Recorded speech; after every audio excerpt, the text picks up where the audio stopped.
봉독한 빌립보서 2장 5절로 11절에 있는 말씀 가지고 성탄절 메시지로 성탄의 정신과 목적에 대한 말씀을 드리고자 합니다. 옛날에는 나라마다 그 나라의 왕이나 최고 지도자가 탄생한 날을 경축일로 정하고 온 국민이 기뻐하며 찬양했습니다. 우리 한국도 이승만 대통령 시절만 해도 84살 우리 대통령 하면서 대통령을 찬양했던 초등학교 시절이 생각이 납니다. 그러나 요즘은 공산권에 있는 나라 외에는 별로 그런 일이 없는 것 같습니다. 특별히 이북에 있는 김일성, 또 김정일, 김정은이 있는 3대에 걸친 그러한 이 공산권의 왕과도 같은 그러한 최고 지도자들만이 죽은 사람들까지 김일성 같은 경우는 태양절이라 해서 최고의 경축일로 열리고 온 나라 백성들이 강제 동원되며 여러 가지 행사와 더불어 경축하는 것을 지금도 TV를 통해서 보고 있지 않습니까? 그러나 이런 공산권 외에는 별로 세상의 대통령이나 최고 지도자의 탄생이라 해서 경축하는 그런 행사는 별로 없습니다. 그렇지만 22년 전 유대 땅 베들레헴에 평화의 왕으로 오신 예수님의 탄생은 과거나 현재나 미래나 변함없이 온 인류가 영원토록 경축의 날로 정하고 기뻐할 일입니다. 그러나 성찬들이 되면은 온 세상이 떠들썩하고 온 교회들이 화려하고 요란하게 장식하고 불야성을 이루며 야단인데 그것이 올바른 일인지 본문을 통해서 성탄의 정신과 목적을 자세히 알고 깨달으며 예수 그리스도께서 탄생하신 성탄의 기쁨을 같이 나누며 성탄의 정신의 그리고 목적을 본받고자 합니다. 첫째로 성탄절은 근본 하나님이 친히 스스로 낮아지신 날입니다. 본문 5절로 8절에 보면은 그 스스로 낮아진 그런 내용이 너무도 자세하게 잘 나오고 있습니다. 본래 예수님은 근본 하나님이셨다는 것입니다. 그러나 하나님과 동등됨을 취하지 아니하시고 오히려 자기를 비워 이제 종의 형체를 가지고 사람들과 같이 이 세상에 오셔서 자기를 낮추시기를 어디까지 낮추셨느냐? 저주의 십자가라고 건넌 십자가에 달려 죽기까지 복종하신 그런 십자가의 죽음이라고 말씀하고 있습니다.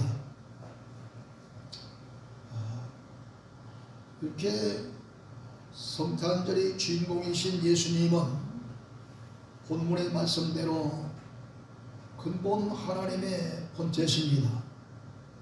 그 이인즉슨 요한복음 1장 1절에 보면은 태초에 말씀이 계시니라.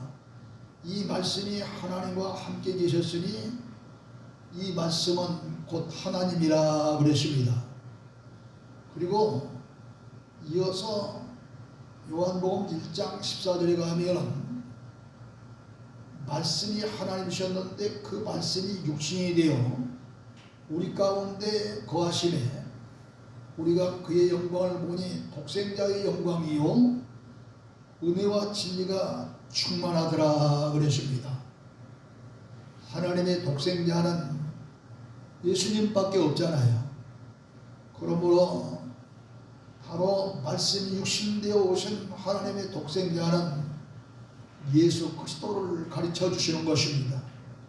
뿐만 아니라 그 예수님이야말로 그 어느 누구보다도 은혜가 충만하시고 진리가 충만하신 우리 구주 예수님이십니다. 또 요한복음 10장 30절에 보면 예수님께서 친히 말씀하시기를 나와 아버지는 하나이니라 그러십니다. 그러므로 예수님은 본래 하나님과 똑같은 그런 본체이셨습니다.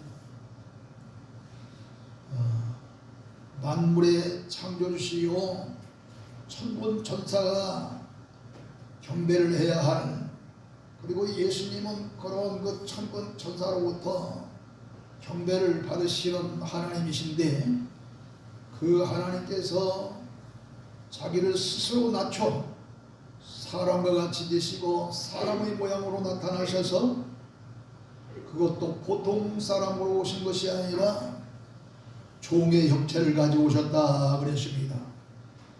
이 얼마나 낮아진 모습입니까? 아니, 하늘에 계신 천군 천사들로부터 날마다 경배를 받던 높고 높은 하나님이 낮고 낮은 이 땅에 오실 때 그냥 보통 사람도 아닌 종과 같은 그런 신부로 오셔서 만백성을 섬기는 자로 오셨으니 얼마나 낮아진 일입니까? 성탄절은 이렇게 가장 존귀하고 영광스럽고 높은 자리에서 가장 낮고 비천한 자리에까지 스스로 내려오신 날이니, 겸손 중에도 지극히 겸손한 일이요 모든 겸손의 표본이라 할 수 있을 것입니다. 그러므로 예수님은 나는 마음이 온유하고 겸손하니 내게로 와서 내게 배우라 하셨으며, 누구든지 자기를 높이는 자는 낮아질 것이요 누구든지 스스로 자기를 낮추는 자는 높아지리라 하셨습니다. 세상 사람들은 자기의 신분이 높아지고자, 자기의 자리가, 자기의 권세가 높아지고자 얼마나 애를 쓰고 있습니까? 근데 기독교의 이치는 스스로 낮아질 때 높아지는 것이고, 스스로 높아지려고 하면 낮아질 것이라고 말씀하셨습니다. 그러므로 우리 모두 예수님과 같이 스스로 낮아져 겸손한 자세로 살 때 하나님의 높여주시는 축복받는 사랑하는 성도 여러분 되시기를 바랍니다. 하나님은 또한 교만한 자를 대적하시고 겸손한 자에게 은혜 주시기를 좋아하시는 그런 하나님이십니다. 그래서 은혜 받는 사람들은, 교만한 사람들은 은혜를 받을 수가 없어요. 나는 부족하고 좀 부지하고 모자라고 별 볼 일 없는 사람이라고 스스로 낮아지는 그런 겸손한 자세에 있는 그런 사람만이 이제 하나님으로부터 은혜도 받고 하나님 앞에 쓰임받는 인물입니다. 우리 강서교구협의회라고 하는 그런 단체가 있는데, 이 교구협의회는 강서구청장을 비롯해서 강서군에 있는 국회의원, 그리고 서울시의원, 구의원, 그리고 목사님들이 모이는 단체입니다. 그런데 어쩌다 순서를 맡으면은 가장 빨리 올라가지고서 자기 순서가 끝났는데도 끝까지 자리를 지키고 있는 그런 분이 하나 있어요. 사방에서 손짓으로 이럽니다. 빨리 내려오라고. 안 내려와요. 그러니까 사람들이 그냥 목사님이라고 해요. 저 미친놈. 아니, 목사님한테 미친놈이래요. 다 그 자리가 그렇게 대단하다고 그 자리에 앉아서. 여러분, 여러 행사 때는 이렇게 순서를 담당한 분이 많잖아요. 자기 순서 끝나면 내려와서 여기 여러분 자리에 같이 듣는 게 예의예요. 그런데 그런 분이 있으면 요거도 먹는 거죠. 요거도 먹는 거죠. 이렇게 기독교의 진리 안에서는 먹고자 하면 낮아지고 얻어먹을 게 욕밖에 없어. 그렇기에 우리는 이 성탄의 정신이 무엇보다도 겸손하신 예수 그리스도의 정신과 마음을 뵐 수 있는 그런 날이 되어야 되겠습니다. 두 번째로요, 성탄의 정신은 섬기고 섬기는 그리고 남에게 베푸는 주는 정신입니다. 7절에 보면은 자기를 비어 종의 형체를 가져 그랬습니다. 종이라고는 말은 봉사자요 섬기는 자라고는 말입니다. 예수님은 이렇게 종의 형체를 가지고 오셨기 때문에 마태복음 20장 28절에 보면은 인자가 온 것은 예수님이 오신 것은 하는 뜻이에요. 이제 섬김을 받으려 함이 아니라 도리어 섬기려 하고 자기 목숨을 많은 사람의 대속물로 주려 함이라 그랬습니다. 죄의 대가로 내어주려고 이렇게 예수님이 오셨다는 거예요.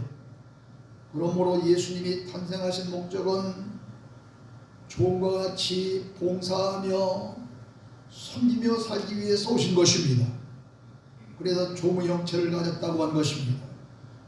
그러기에 예수님의 일생을 보면 줄인 자에게 먹을 것을 나누어 주셨고, 병든 자를 보면은 병을 고쳐 주셨고, 귀신 들린 자를 보면은 그에게 들린 귀신을 쫓아내시고 속박에서 놓아 주셨으며, 심지어는 사랑하는 제자들이 그 발냄새가 되게 맡기 싫잖아요. 그런데도 스스로 제자들이 발을 씻겨주시며 우는 자의 눈물을 씻어주시고 마지막에는 천하보다 더 귀한 자기의 생명을 피 한 방울 남기지 아니하시고 다 주시고자 이 세상에 오신 것입니다. 이것이 성탄의 정신입니다. 그러므로 주는 자가 받는 자보다 더 복이 있느니라 하셨습니다. 나아가 마태복음 25장 35절로 39절에 보면은 줄인 자에게 먹을 것을 주며 목마른 자에게 마실 것을 주며 나그네 된 자를 영접하며 옥에 갇힌 자를 돌보아주는 자를 그가 바로 지극히 작은 자에게 한 그런 것임에도 불구하고 예수님 자신에게 했다고 말씀하고 있는 것입니다. 이것이 기독교의 정신이요 크리스천의 정신이기 때문에 누가복음 6장 38절에 보면은 주라 그리하면 너에게 줄 것이요 곧 후에 되어들고 흔들어 넘치도록 하여 너에게 안겨주리라 이렇게 말씀하신 줄로 믿습니다. 세상 사람들은 자꾸 쌓아두려고 그 옛말에도 그런 말 있잖아요. 99섬 그렇게 소출을 맞이한 자는 한 섬을 더 남의 것을 뺏어서는 100섬을 채운다고. 이건 세상 사람들 얘기예요. 그러나 우리 기독교의 정신은 줄 때에 오히려 흔들어 넘치도록. 여러분이 서울에는 그런 게 없지만 시골에 가면은 가만히 섬 이런 게 있어가지고 곡식을 넣는 그런 그 그릇들이 있어요. 지푸라기로 만든 그릇. 서울에는 고작 있어봐야 요즘 비닐제포로 만든 자루가 있죠. 근데 이런 자루도 마찬가지일 거예요. 똑같은 곡식을 흔들면 조금 더 들어가요. 그러니까 흔들어 넘치도록 그런 이야기는 얼마나 많이 채워준다는 이야기입니까? 사실상 이 기독교 정신을 가지고 흔들어 넘치도록 체험의 복을 받은 사람들은 다 남에게 후히 주는 자들이었습니다. 고린도전서 10장 32절에 보면은 또 이런 말씀이 있어요. 유대인에게나 헬라인에게나 하나님의 교회나 고치는 자가 되지 말고 나와 같이 모든 일에 모든 사람을 기쁘게 하여 자신의 유익을 구하지 아니하고 많은 사람의 유익을 구하여 그들로 구원을 받게 하라 그러십니다. 교회에서는 내가 남에게 칭찬받고 존경받는 인물이 될지언정 거침돌이 되어서는 절대로 아니 됩니다. 그리고 뭐 헬라인이나 유대인이나 이렇게 구분하듯 이 구분해서는 안 되는 거예요. 가난한 사람이든 좀 돕는 사람이든 배운 사람이든 배우지 못한 사람이든 공이 똑같이 대할 수 있는 그런 사람이 돼야 되는 것입니다. 지난번에 이 앞에 있는 노인정에 있는 총무님 남편이 돌아가셨다고 연락이 왔어요. 그래서 식구하고 같이 그곳을 찾아갔습니다. 빈소를 찾아갔어요. 그래서 지난주에 회계를 보는데 박 권사님이 아니 경로당 총무한테도 뭐 이런 거 총무한테도 이런 연락이 와요. 연락이 오던 않던 동네니까 가야지 교회가. 근데 이 웬일입니까? 어제 헌금을 가지고 귤 한 상자 가지고 헌금보다 더 가져갔어. 오히려 헌금이 아니라 부족돈보다. 여러분 세상 사람들도 이렇게 서로 주고받을 줄 아는데 예수 믿는 사람들이 주고받을 줄 모른다고 한다면은 이거는 예수 그리스도 교회의 정신이 아니고 그리스도의 정신이 아닌 거예요.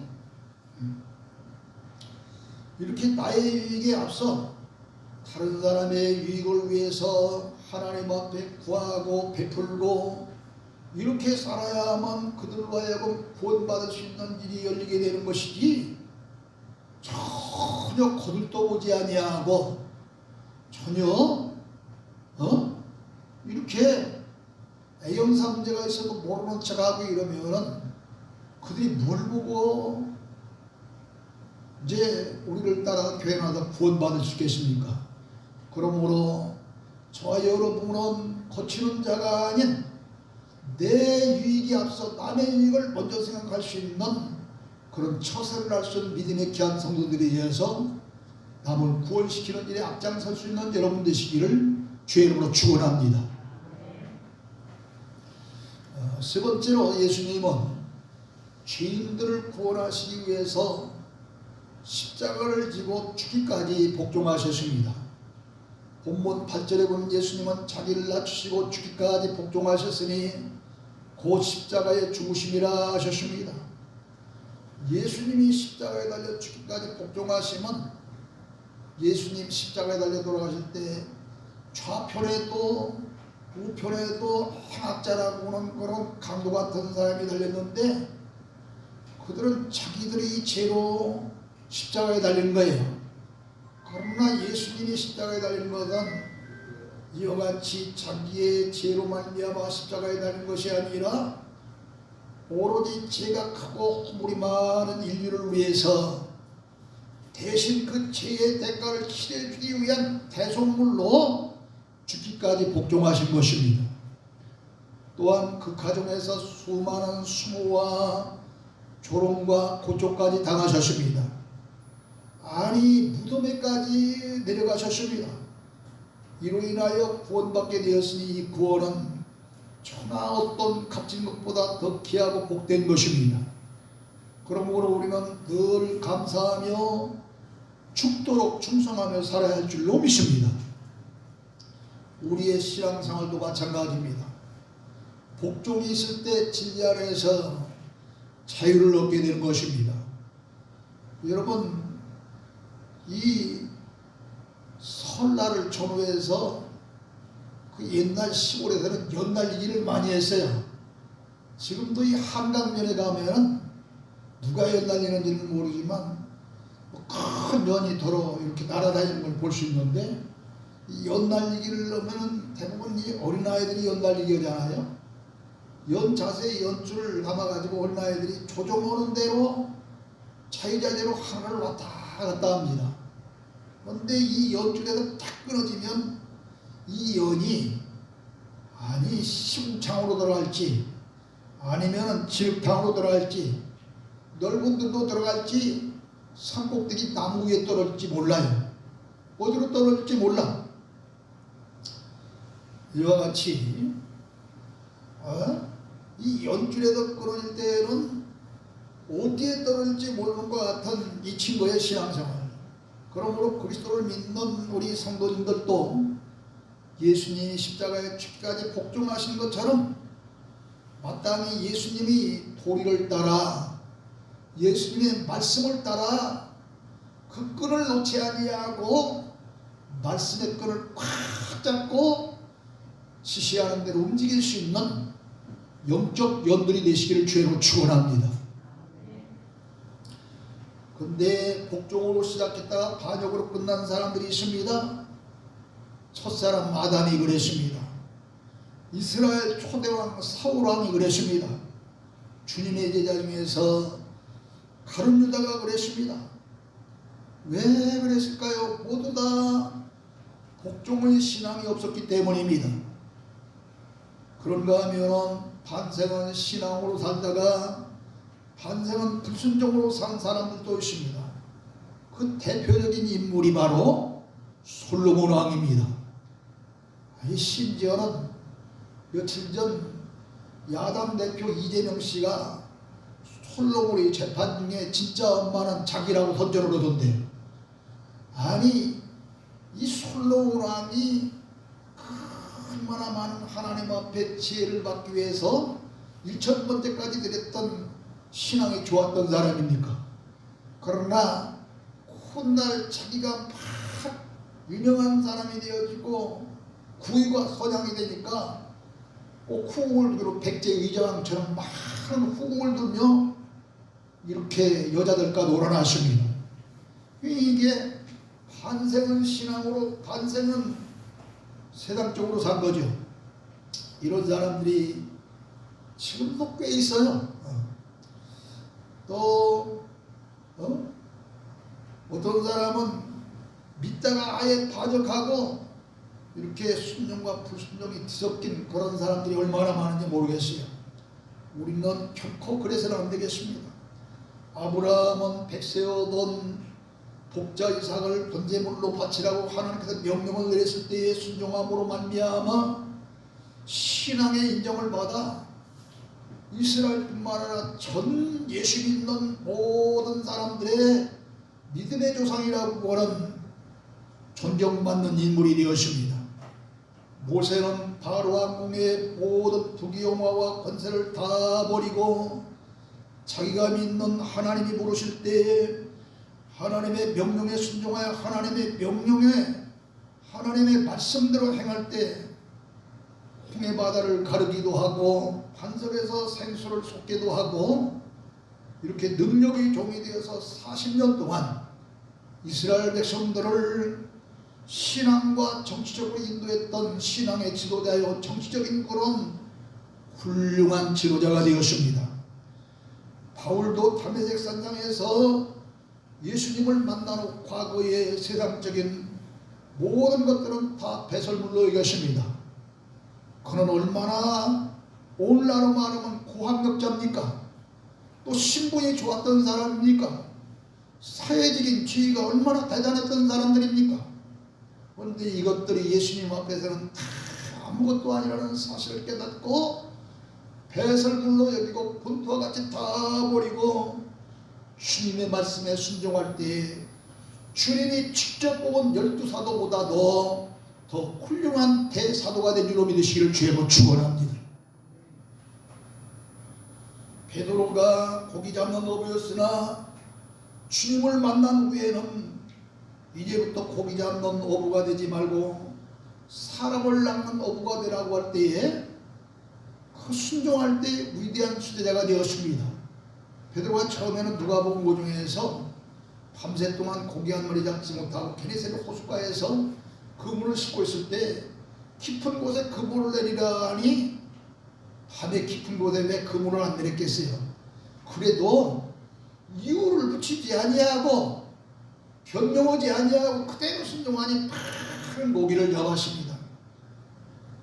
그 후에 예수님이 이제는 고기 잡는 어부가 되지 말고 사람 낚는 어부가 되라고 그런 거예요. 그래서 그는 예수님의 제자가 되었던 사람인데, 예수님이 십자가로 말미암아 이제 돌아가시고 난 후 너무너무 실망한 나머지 다시 고향으로 돌아가서 고기를 잡죠. 그때 예수님은 또 찾아가십니다. 부활하신 예수님께서. 그때까지도 이 부활하신 예수님이 뭔지 전혀 몰라. 이게 어두컴컴한 밤인지라 그러지. 근데 그때도 누가복음 5장과 같이 밤새 동안 그물을 던지만 고기 한 마리도 못 잡았어요. 근데 그때는 예수님이 그들을 향해서, 아니 시몬 베드로를 향해서 배 오른편에 그물을 던지라 하니까 크고도 좋은 고기 153마리가 잡혔더라 그랬습니다. 그리고 다시 한번 네가 나를 사랑하느냐? 그렇다고 한다면 내 양을 먹이고 치라고 하면서 제 사명을 주었습니다. 여기에 가면 이 교회 앞도로 쭉 타고 가면 153 부동산이라는 부동산이 있어. 틀림없이 예수 믿는 사람일 거예요 아마. 그만큼 153이라는 숫자가 예수 믿는 사람들에게는 복의 숫자예요. 크고 좋은 고기를 잡았기 때문에. 이와 같이 베드로도 순종할 때에 사람 낚는 어부가 되고, 또 마지막 실망해서 예수님을 잠시 떠났지만 다시 큰 훌륭한 사도가 되어지는 그런 위대한 역사를 이루는 사람이 되었던 것입니다. 세 번째로 예수님은 죄인들을 구원하시기 위해서 이 땅에 오셨을 뿐만 아니라 이제 성탄의 정신을 우리에게 주시는데 무엇보다도 이 평화의 정신을 주시고자 오신 거예요. 자, 예수님께서 탄생하셨던 그날 밤에 천군과 천사들이 찬송하기를 누가복음 2장 13절로 14절에 보면은 지극히 높은 곳에서는 하나님께 영광이요 땅에서는 하나님이 기뻐하시는 사람들 중에 평화로다 했으며, 이사야서 9장 6절로 7절에 보면은 예수 그리스도의 명칭에 대한 여러 가지 그런 이름이 나오는데, 그 가운데 보면 평강의 왕으로 정사와 평강의 다음이 무궁하며 그랬습니다. 이 평화와 평강은 외적인 평화와 평강보다 마음의 평화와 평강을 말합니다. 마음의 평화와 평강이 없이는 진정한 외적인 평화도 없기 때문입니다. 그러므로 예수님께서 수고하고 무거운 짐진 자들아 다 내게로 오라. 내가 너희를 편히 쉬게 하리니 나는 마음이 온유하고 겸손하니 내게로 와서 배우라. 그리하면 너희 마음이 쉼을 얻으리라. 평화를 얻으리라. 평강을 얻으리라는 그런 말과 같은 거죠. 예수님께서 세상에 오신 목적이 무엇입니까? 그리스도를 영접하며 죄를 회개하고 그리스도를 전적으로 의지하고 살아가는 자들에게는 먼저 하늘의 참 평화를 주시고, 나아가 영원히 멸망할 수 없는 자들에게 영원한 평화의 세상과 영원한 생명을 주시기 위한 그런 것이 바로 예수님이 이 땅에 오신 목적이었습니다. 그러므로 성탄 축하의 카톡, 이틀 저녁은 밤새 카톡이에요. 밤새. 나는 낮에 먹으려지 밤에 한 번에. 밤에 카톡 보내는 사람, 상식 없는 사람들이 9시에 오거든. 아니 그 답이 오지 새로 오는 거 있지. 아니 카톡 이러는 거야. 이게 성탄 정신입니까? 아니 카톡 못 하는 문자 메시지가 또 계속 오는 거예요. 또 선물을 주고받는 이런 것으로 끝내지 말고, 예수 믿는 내가 가는 곳마다 평화의 사신이 되어져서 내가 가는 곳에 분쟁이 없이 평화가 이루어지고, 내가 가는 곳에 싸움이 없이 화평이 이루어지는 그런 사명을 다해야 될 줄로 믿습니다. 네 번째로 이처럼 주어진 사명과 정신을 가지고 죽기까지 복종하신 결과가 어떤 결과를 가져왔다고 그랬습니까? 하나님은 예수 그리스도를 지극히 높여주셨다 그랬습니다. 먼저 3일 만에 사망의 권세를 다 이기시고 부활하게 하셨습니다. 인간의 몸을 입고 가장 낮은 곳에 오셔서 괴로움 많은 이 세상에서 인간들을 섬기기 위해서 수많은 고난과 많은 그런 수난과 조롱을 받으며 마침내는 인류의 죄를 대속하시기 위해서 저주의 십자가를 지시고 돌아가셨지만은 다시 살아나시는 그런 놀라운 역사를 허락하셨습니다. 이로써 예수님은 인간을 죄에서 구원하시는 하나님의 뜻을 성취하시고 구세주가 되신 것입니다. 부활하신 예수님은 40일 동안 친히 많은 사람들에게 내가 부활하였느니라 하면서 실체로 부활의 예수님을 보여주시면서 부활의 복음을 증거하시다가 승천하신 후에는 하늘 보좌 우편에 계십니다. 그리고 하나님께서 모든 이름 위에 뛰어난 이름을 주심으로 예수님을 가리켜서 구세주, 인류의 구주, 만왕의 왕, 만유의 주, 평화의 왕이라고 하는 이름을 얻게 하시고 하늘에 있는 자들과 땅에 있는 자들과 심지어는 땅 아래에 있는 자들로부터 이제 무릎을 꿇게 하도록 만드시고 예수님을 최대의 경배 대상으로 삼게 하셨다고 오늘 본문은 말씀하고 있습니다.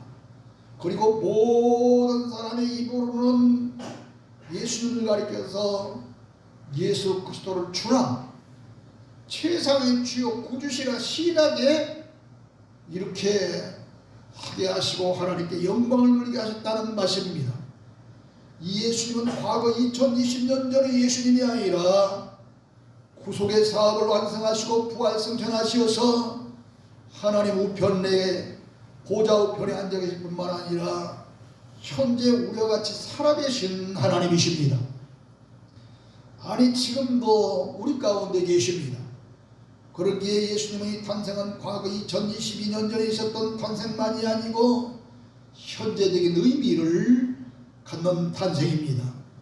예수님은 영원한 현재의 구세주시요 영원한 현재의 평화의 왕이시기 때문에 예수님의 탄생도 영원한 현재의 탄생이요 영원한 기쁜 소식인 것입니다.